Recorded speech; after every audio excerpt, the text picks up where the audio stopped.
I am going to show you how to take a raw image and edit it on Gimp, a free photo editing software. Now, I cannot technically edit raw photos on Gimp, but what I can do is edit TIFF files. TIFF files have a lot of information and are very similar to a raw file. So I'm going to be using this free app. It's called Faststone Image Viewer to change my raw files to TIFF files. Now, Faststone Image Viewer is great for culling and for converting. It's a really great free app. I definitely recommend it. So I'm going to go ahead and left click on the image, right click on the image. I'm going to scroll down to Tools, click on Batch Convert.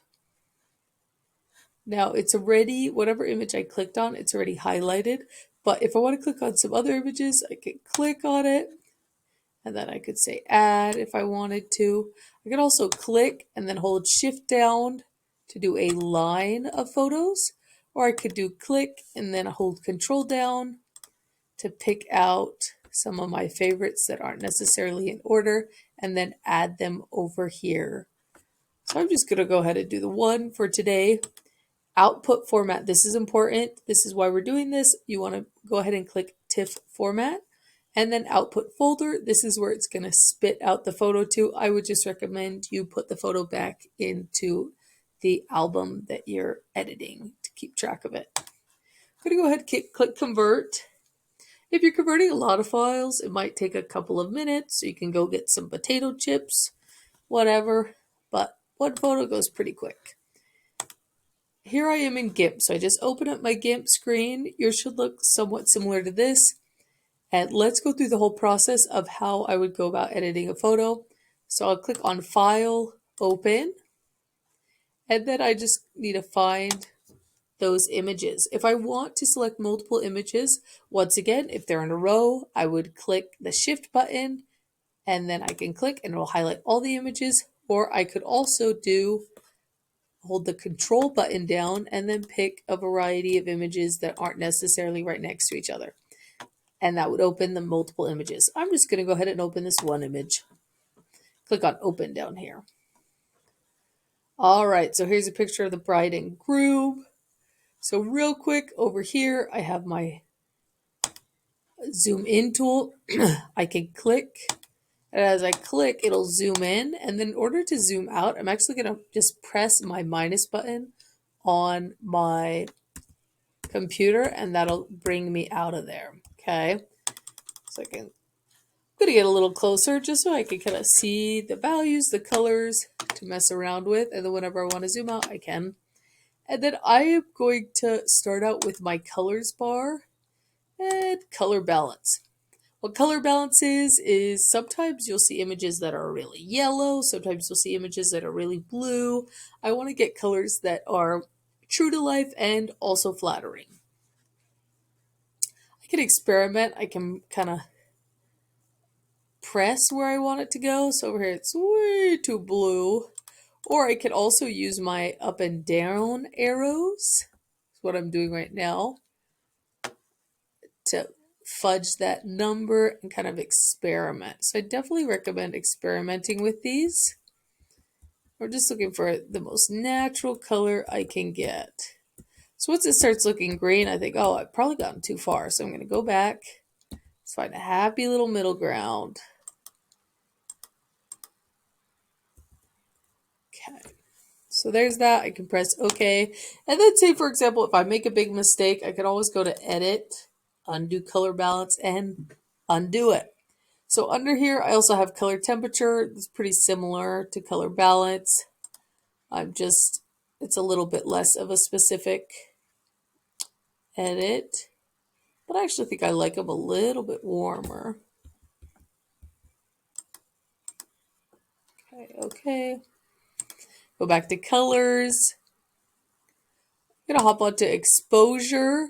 Remember, we want to have a good exposure. Sometimes we shoot stuff too dark, so I can up the exposure if I need to. These guys, I think I will just up it just a bit. Here I'm using my arrow keys once again to just fudge the numbers a hair.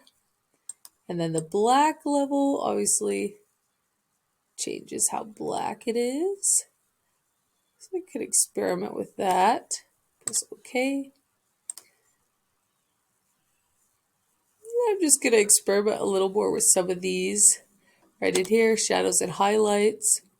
So how bright are my highlights? How dark are my shadows? So now I'm going to go, actually going to click off this for a second. I'm going to use my minus button on my screen. I'm going to click on this zoom in, but I'm going to use that minus button. Zoom out a little bit.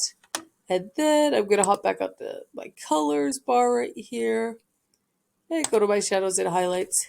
I could kind of mess around with these different options.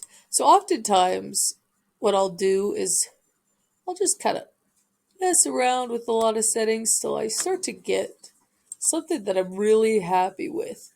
And sometimes the adjustments are really small and sometimes they can be really big. And what you see is sometimes I'll make these really big jumps with my editing, so I can say, okay, what is it affecting? Actually like that a little higher. Okay. Saturation will be how bright and saturated the photos are. I don't know if I want it much more saturated. Anyway, all of these I could just kind of experiment with. I'm going to press OK. Okay. All right. Now let's talk about another couple features that are really great. Click on this zoom button again, press my minus button, my key, so I have a full screen. Cropping, I'm going to click on this right here. This will crop. And then I can kind of hold and drag. You can see it's not locked in place right now, so I could have a square, I could have a really long rectangle. If I want the same proportions as the original photo, I'm going to click the shift, and then it'll give me that proportional crop. I can move that around once I get it where I want, and then I'm going to press enter, and that'll crop the image. Another feature that I really like is right here. This is the clone tool. I would recommend using the healing tool. So I'm going to click on this. So I just right clicked, and then I'm going to click on the healing. Now I'm going to zoom in real fast. So let's pretend one of these freckles is a zit. I'm going to click off that zoom tool. So I click back onto this. Now I can see, here we go. All right, so you can see there's a little dotted circle. That's the area that I'm going to be focusing on. So I could make it smaller or bigger based on how big the zits or the discrepancies are. And once again, I am typically using this for if someone has zits on their face or something like that.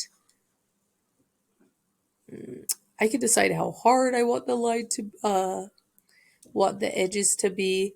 Typically, I'm just going to mess around with the size based on the size. So I will click Control and then I'll click. This area is going to copy over to this area, and then I click and then it covers it up. I don't know if you saw that, but we'll do it one more time. So I pick an area that looks like nice, good, clear skin.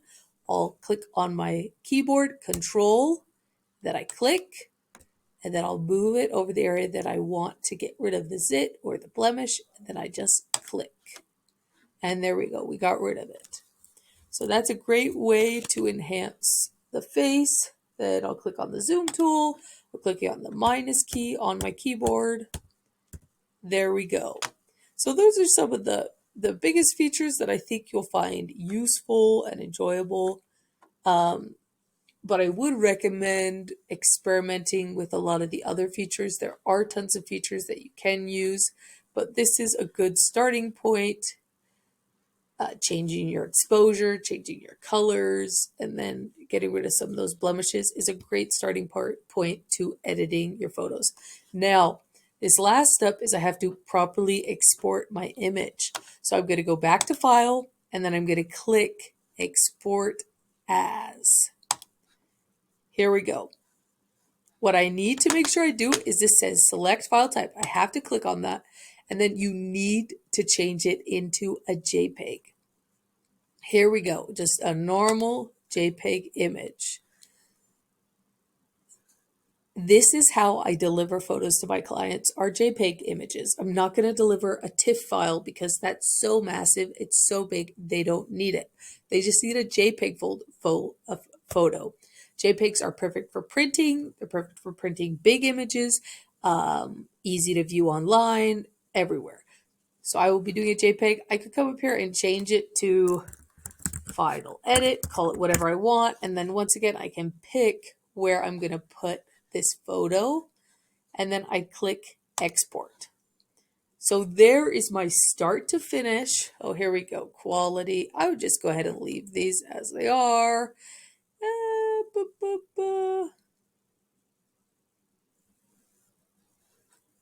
And export it.